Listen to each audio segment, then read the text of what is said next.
এই কাকদ্বীপের যে সাগরের এলাকায়, সেখানে প্রচুর মানুষ রয়েছেন যারা হয়তো দেশভাগের সময় এসেছিলেন বাংলাদেশ থেকে 40 বছর কি 30 বছর তারও আগে, কিন্তু সেই মানুষগুলোর আজও ভোটার কার্ড হয়নি, কারণ তারা হিন্দু ধর্মে, তারা কেউ মতুয়া রয়েছেন, বা তাদের এখনো ভোটার কার্ড হয়নি। সেখানকার স্থানীয় যারা নেতারা রয়েছে তারা তাদের ভোটার কার্ড করে দেয়নি, কারণ তাদের বাবা মায়ের যে বার্থ সার্টিফিকেট সেটা নেই। তাহলে তাদের সেটার জন্য এখন কেন্দ্রীয় স্বরাষ্ট্র দপ্তর তার একটা বিশেষ ব্যবস্থা করেছে।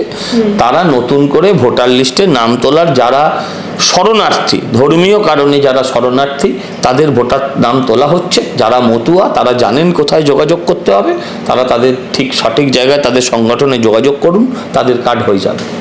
আর এই যে পরিযায়ী শ্রমিক নিয়ে এখন মুখ্যমন্ত্রী এত কিছু বলছেন যে এই যে 22 লক্ষ পরিযায়ী শ্রমিক দরকার নেই, তাদেরকে ওখানে কাজ করা, তাদেরকে ফিরিয়ে আনা হোক, তাদের কাজ দেবেন। কথা হচ্ছে 22 লক্ষ আপনাকে বা মুখ্যমন্ত্রীকে কে বললো?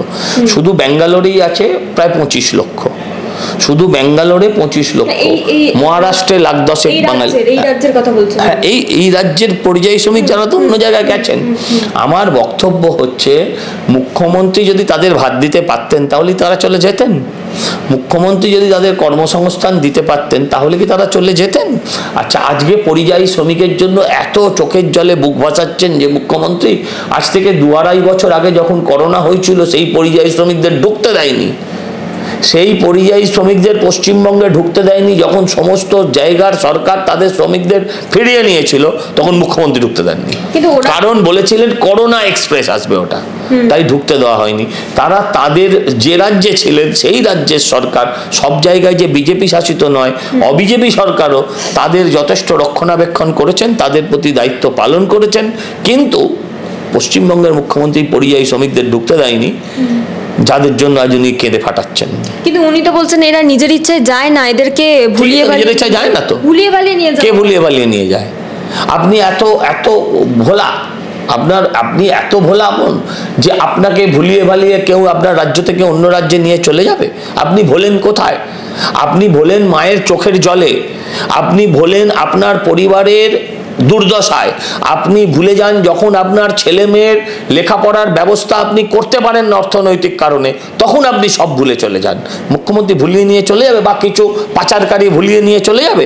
সেই পাচারকারীদের গ্রেপ্তার করা হয়নি কেন? আমি একটা কথা বলি, এতদিন উনি কি বলছিলেন? বাংলা বলছে বলে বাঙালিদের গ্রেপ্তার করা হচ্ছে। আজকে সারাদিনে তো প্রচুর বাংলাদেশিকে বাংলার পুলিশ গ্রেপ্তার করেছে। তারাও কি বাংলা বলছে বলে গ্রেপ্তার হয়েছে? তারাও কি বাংলা বলছে বলে গ্রেপ্তার হয়েছে? হঠাৎ পুলিশের এই ভূমিকা কেন? তারা গ্রেপ্তার করছে কেন? তারা বুঝতে পারছে পরিবর্তন আসছে। কিন্তু তাদেরকে 100 দিনের কাজ দেবেন তিনি, কর্মশ্রীরাও। আপনি কাজ করছেন কেন? 100 দিনের কাজ করুন, আপনাকেও দেবে। 100 দিনের কাজে কত টাকা পাওয়া যায় জানেন? কলকাতা পুরসভায় 100 দিনের কাজে 202 টাকা পার ডে। আপনি 8 ঘন্টা পরিশ্রম করে 202 টাকা। আমি কারোর প্রতি কাউকে ছোট করে বলছি না, বাড়িতে যারা ঠিকে কাজও করেন, হ্যাঁ, সেই মা বোনেরাও 200 টাকা পার ডে নেয় না এখন, তাদেরও মাইনে তার থেকে বেশি।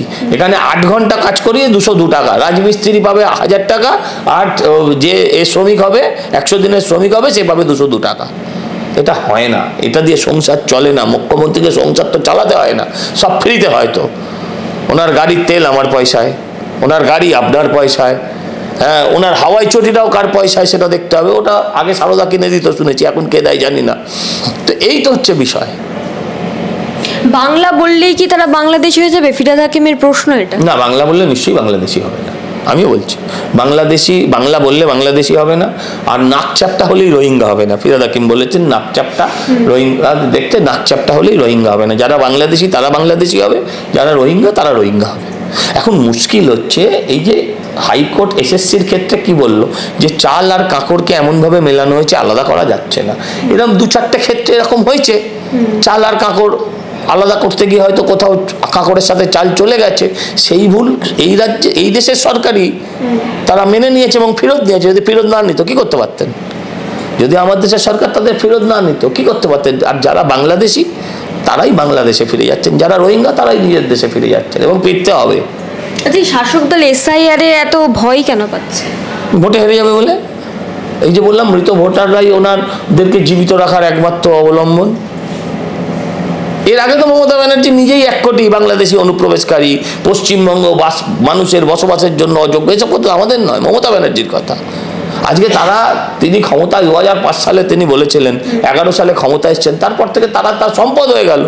যেগুলো একসময় তার জন্য আপদ ছিল, তার ভোটের জন্য বিপদ ছিল, তারা এখন তার আপদ হয়ে গিয়েছে, তারা তখন সম্পদ হয়ে গিয়েছে। কি করব?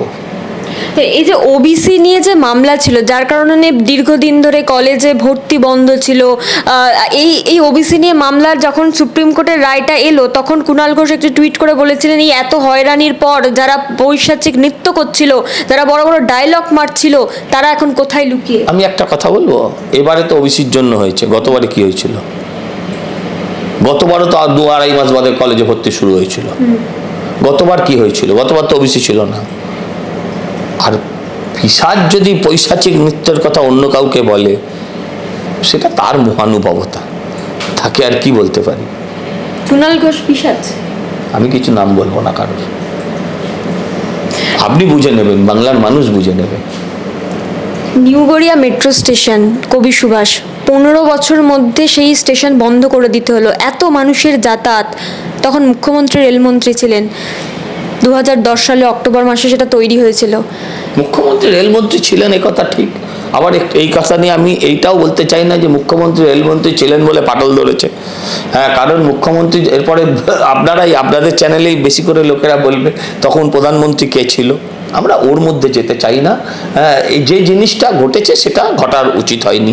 15 বছরের মধ্যে একটা প্রকল্প এইভাবে যদি তাতে ফাটল দেখা দেয়, বিপজ্জনক হয়ে ওঠে, সেইটা ধরে দিতে হবে যে এটা মানুষের পয়সার অপচয় হয়েছে, জনতার পয়সার অপচয় হয়েছে, এটা ঠিক হয়নি।